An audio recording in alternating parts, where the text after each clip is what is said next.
Welcome back to The Real Pilot Answers Your Questions Series 2 here on the Phobic Flyer channel with my good friend Peter Cox. And Andy Clark. Thank you. I started learning to fly in 2013 and it took me 7.5 years to get my PPR licence due to a debilitating fear of flying. I created this channel to show some of my training and what's next for my flying hobby and to prove that it is possible to overcome a phobia. Welcome to the Phobic Flyer YouTube channel. Can only the captain fly the plane?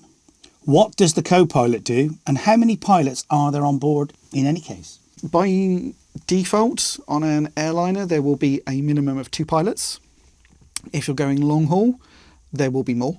And this will allow the pilots to take a rest in flight and extend what's referred to as their flight time limitations or flight duty hours.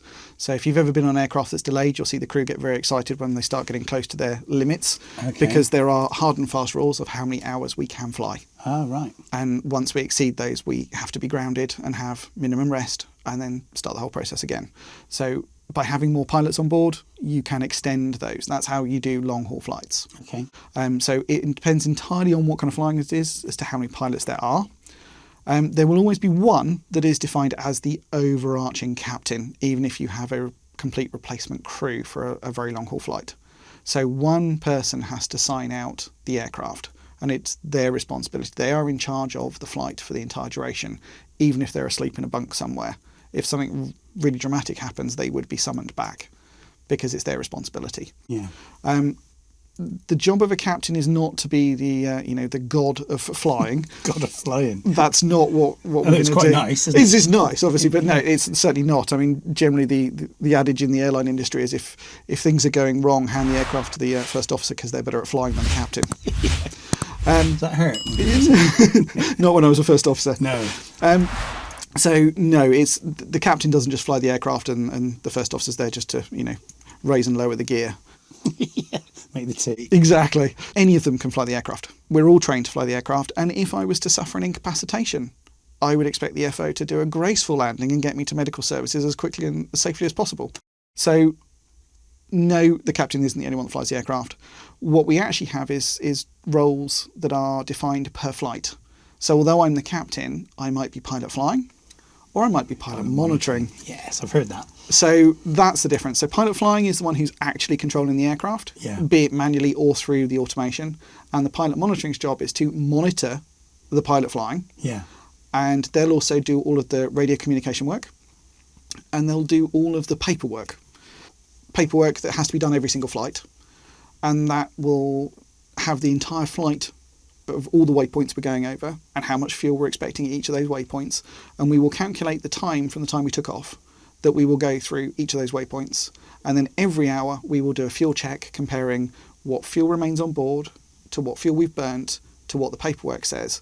And that's how we know whether we still have extra in the tanks or we've got a problem. Maybe the winds aren't as forecast and we're flying slower and I can see that it's taking me longer to get to certain waypoints and therefore I'm burning more fuel. So I've got an early onset idea that we might have a problem when we land somewhere or trying to make it land.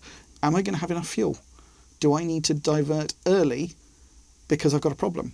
If I have a fuel leak, that's how it will be picked up. Yeah. So the pilot monitoring's job is very important. They are managing the flight, but not physically flying the aircraft. Yeah. And then each of us will have our own defined roles. As a captain, I will be doing paperwork in the tech log, and for the airline I work for, the first officer will do what's referred to as the journey log, which is filling in a lot of the paperwork for how much fuel did we uplift and providing all this back to the company so they can cross-check against receipts and basically understand what's happening. Yeah. You mentioned there about the winds may not be strong or maybe strong or different. Do you know at the height you're at or the altitude you're at, do you know what the wind is and the direction of that wind, the heading of it? You do? I do. And is that real from the aircraft or is it from the ground that they're telling you? It's in the paperwork, it's what the Met Office calculated it would be. Okay. And they are phenomenally accurate. Yeah. I'm always amazed at how you can be within 3 or 4 degrees and within a couple of knots. It's mad, isn't it? At every altitude you could imagine. Yeah. And so they are very, very clever at doing that.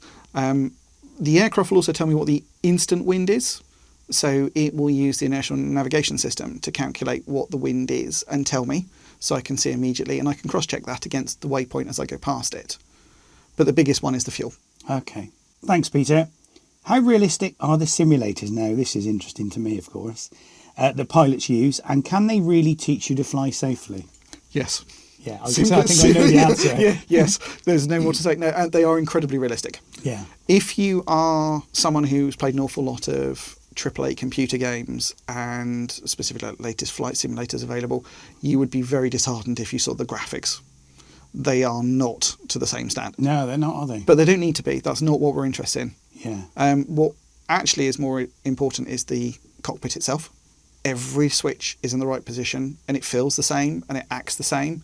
And the logic behind it of when I do something to one of those switches, the simulator picks up and understands it.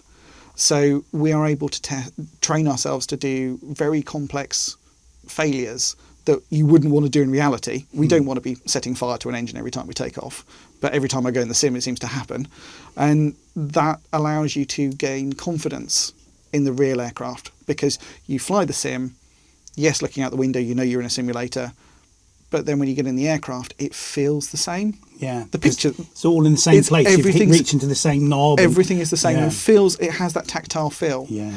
There are two kinds of simulators we'll use. We'll use fixed-base simulators. Yeah. Generally, these are more for procedural training. So how do I configure something up? We do what's referred to as flows. In your aircraft, you'll use a checklist. Yeah. And you'll go through each item on the checklist. Yeah. Airliners don't do that. We do what's referred to as flows and checks. So there'll be a trigger. We'll do something, say taxiing off the runway. I will stow the speed brake and I will make sure the thrust reversers are closed. That is the first officer's job. Trigger to now go and do the after landing flow. Flow. Sorry. Flow. And then they will do the after landing checks, which is to check that they have moved everything accordingly. So we'll pull off the runway. We'll get our taxi instructions. I'll confirm I'm happy with the taxi instructions. They then are going to go and do their flows and checks. It's an awful lot of buttons and switches that are moved. They do all of that, and then they come back and read the checklist, and they'll read it, look at the item, and confirm that they've done it. Right. And the checklist is there to pick up any emissions from a flow, rather than the checklist being used as the way of doing each item, which is different from general aviation. Ah, yes. Yeah, it is. I always remember. I was taught. I think you taught me, but other instructors have said when you clear the runway, not the threshold. I've forgotten it. Once you're on the taxiway, thank you. Once you're on the taxiway, you do your after landing checks. Yeah, and stop. Yeah, but I always get told in Gloucester. They always tell me to carry on, so I end up doing them as I'm moving. Is that bad? It's not bad, but it's also not the best way. You're a single pilot. Yeah. So should you be doing something whilst you're doing something else critical, like taxiing? Yeah. And it's all right if you came off at Charlie 1 and you've got a long taxi round until Absolutely. you go. I was thinking of Charlie 1. Until you get to another runway. Yeah. But now, imagine, say you landed at a major international airport, Bristol. You land at Bristol. You land at Bristol and stop. They're going to really get confused. Well, they did. They got very irate, actually. They will, because they don't expect an aircraft to stop. Once it's moving, they expect it to continue to where it goes. Yeah. But as a single pilot, you could easily make a mistake at a major airport, take the wrong turning, and suddenly find you're back on an active runway because you were too busy paying attention to something in a post-landing check, especially if it was broken. You do something, say you went to clear the flaps up, and the flap spring failed, and suddenly you get this loud twang, and the flaps fall into the wrong position. You now panic that my flaps are broken. And then you're on the grass. I know, you've now made a mistake whilst taxiing. What was more important? Was it important to do the taxi and know where you are, or where you're doing the checks? Yeah. Airliner, there's two of you. Yeah. So true. one can do it whilst the other is busy taxiing the aircraft. Yeah, fair enough. But that's a procedural trainer. The other option is full motion, and this is where they really start to make you feel immersed, because it can induce the feeling of flight in you because of G-force. You're only 6 foot off the ground, being bounced around on hydraulics, but it can push you into the back of your seat by tipping the whole simulator up, and it does build the immersion quite considerably. And certainly the stress levels when things go wrong, even though you know you're only 6 foot off the ground bouncing on hydraulics, you also have the sort of added pressure that there's someone behind you assessing you. And if they find any problems, you are now grounded.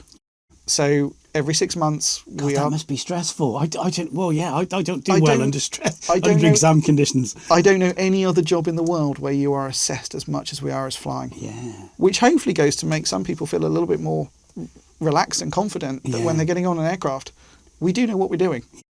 We're tested. So as I've said in a previous video, it might be the only flight that you do that year and go on holiday and you're really nervous about it. For me, it might be the 4th flight I've done that week. Yeah, of course. It's what my job is, and I'm tested on it. So we're talking about flight simulators. What do you think of the flight simulators that are available for PCs? X-Plane. I always think X-Plane's more of a flight sim, and MSF 2020 is more of a game. But I don't know if that's fair. Whenever I've ended up playing with them, I have to say, when I was younger, I played a huge amount of the previous versions of Flight Sim.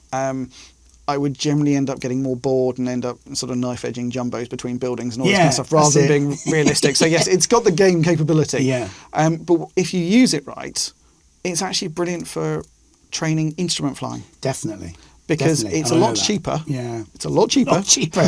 And you can fees. No, exactly. And you can practice over and over again in your own comfort.